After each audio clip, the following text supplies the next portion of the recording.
All right. Do you want to know about the future of Batman, Mason? Yes. It's via THR.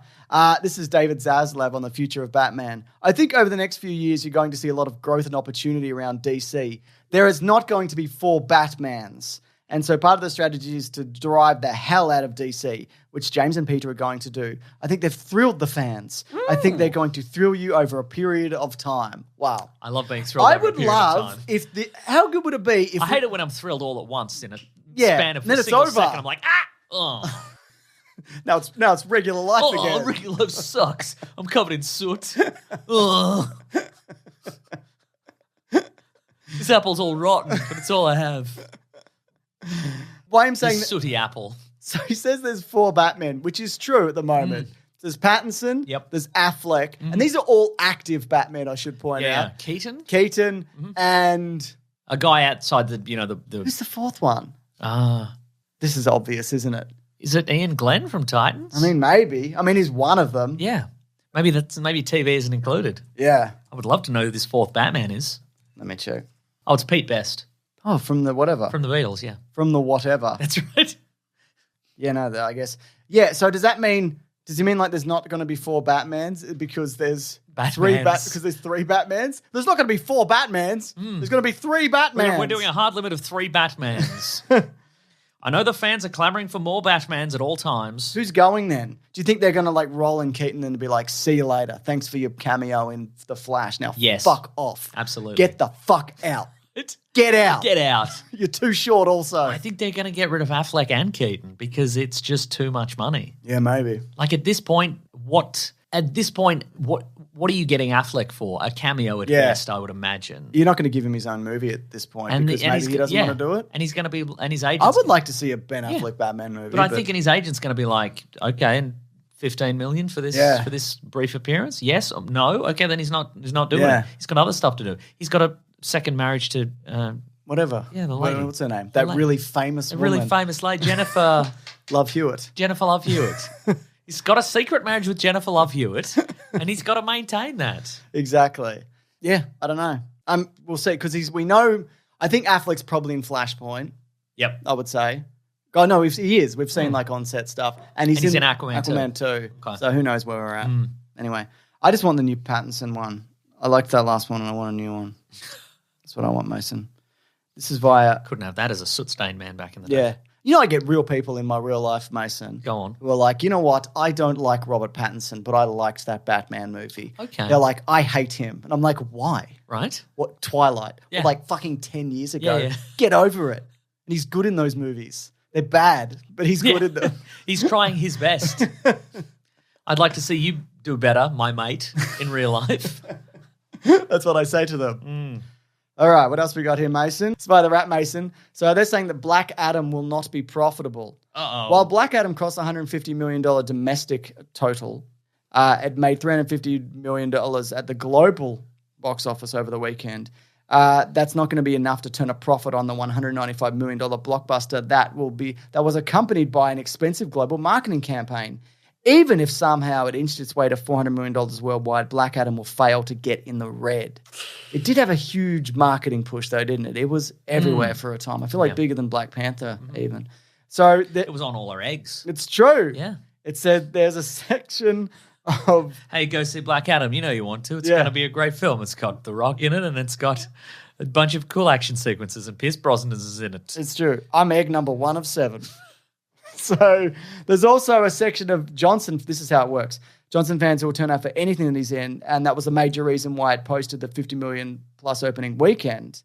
And then the global return sagged the following weeks with mediocre buzz. So a Black Adam sequel, which will one for $200 million at least, is far less likely, especially considering how Warner Brothers have been cutting costs left and right following the merger with Discovery. So yeah, I think strictly from a business standpoint, it doesn't make sense to sink $200 million in to do this again. Yeah. And it also pokes holes in when people are like, you don't want to offend us, the true fans, because we're the people that keep this whole thing going and whatever it is. The true fans are always a minuscule subset of like just the general audience. Yeah, exactly. Like the true fans didn't cause Endgame to be a global box office multi-billion-dollar hit. It's just everybody saw it. And it's the same with, because we'll talk about it, but like, Avatar and in 2009, which is again the number one movie, and Titanic. Titanic ran in cinemas for 9 months. And people kept going to see it. Like, I know Claire saw it 4 times in the cinemas just this year. When it came out, when she was a kid. So that you're right. They need everybody if they want a big global hit. It's the same with Spider-Man No Way Home. Yeah. That made close to $1 billion or $1 billion, whatever it was, because everybody saw it. Yeah. And that's movies. I think it made more than that. I think I saw it the other day. I think maybe probably did. Made nearly $2 billion. No Way Home box office, Mason. Yeah, 1.9, you're right. There you go. Yeah, that makes sense. And again, then that was still like COVID and everything, and it still made that much. Anyways, did you see also James Gunn posted a picture this week of Mr. Terrifico? That's right. What's his deal? What's he doing? What's he up to? Well, Mr. Terrific. He's teasing us, the true fans. That's true, yeah. All their money. I think maybe when we briefly talked about who could be on the Justice Society next, I think we maybe said Mr. Terrific. So this is how we did this. I think we did this, exactly. So he's a man. In the comic books, at least, he's a guy he was a super genius, but he's like, I don't know if life's worth living. Everything sucks. And then the Spectre shows up and he's like, how about if life is worth living? And Mr. Terrific's like, oh yeah, interesting. Go on. No, I don't have anything else to say.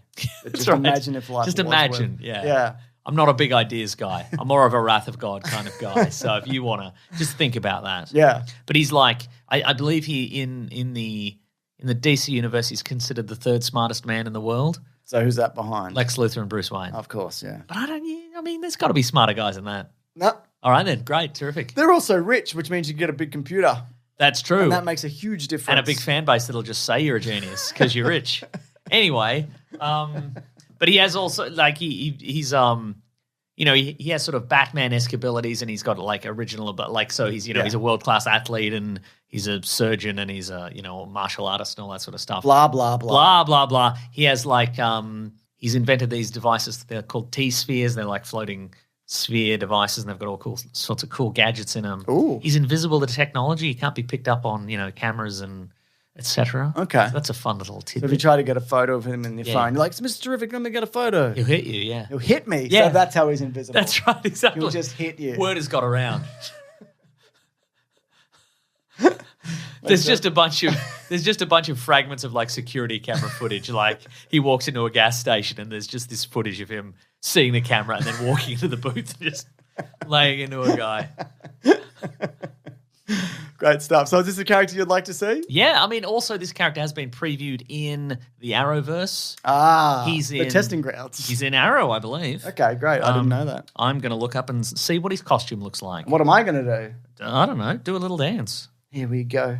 He's doing it, folks. I'm doing my dance, and I'm having the best time. I don't need friends. I've just got this dance. That's great. Yeah, I could even do this podcast just by myself, just doing this dance. I hope people stay if it's just me doing this dance. Is this worth the money and time people put into this, Mason? Would we lose all our sponsorship? I don't know about that. What if they liked the dance?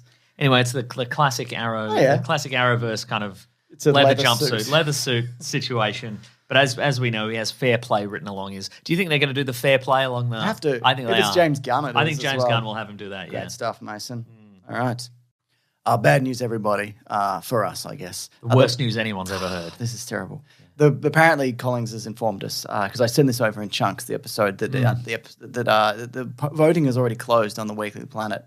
Just the Weekly Planet, because it's rigged, because it's gerrymandered. That's right. For the podcasting award. So thank you if you have voted already. And no thank you if you didn't. Yeah, no thank you. Just kidding. You can thank you for listening. No, thank you for listening, but no, you don't get a thank you. I'm sorry. Wow. I'm putting my foot down. So the people that voted get a thank you for listening and also a thank you for voting. The people that... They have to have listened, though. Yeah. Yep. And if you listen but you didn't vote, you get a thank you for listening. Yep. But you don't get the coveted double thank you. Exactly. But if you don't listen but you voted... Yeah. You get one thank you too. You also get one thank you. Okay. Yeah. I love this, Mason. If you don't listen, but your partner listens and they harangued you to vote, you get 2 thank yous, I think. Yeah, that's true, yeah. One for voting and one for putting up with that nonsense. Our nonsense specifically. That's right. Yeah. But you won't hear this That's unless right. your partner again makes you Yeah, hear yeah, it, in yeah. which case a third thank you for you. Yeah. Yeah. If you listen, thank you, but you claim It's like to a Venn diagram. but you of- claim to not listen Yeah. but your partner has asked you to vote on this thing and Yeah. you have voted, then I think you get 3 thank yous. I think so too, yeah. Now, why you and your partner both listen, but you claim you don't listen? That's That's your own between business. you and It's your God own and your business. partner. Yeah, that's your own business. Maybe you might want to have a conversation about honesty. Yeah. And you might get a thank you. And that's what you seem to be all about. That's all you seem to like. Thank We yous. want 4 thank yous, do you? God, is that enough thank yous? Can someone do the Venn? Well, thank you. I that wa- one was sarcastic, Oh, that wow. last one, yeah. I want Still the, counts, though. I want the Venn diagram If you could, of yeah. like people getting thank yous. Yeah.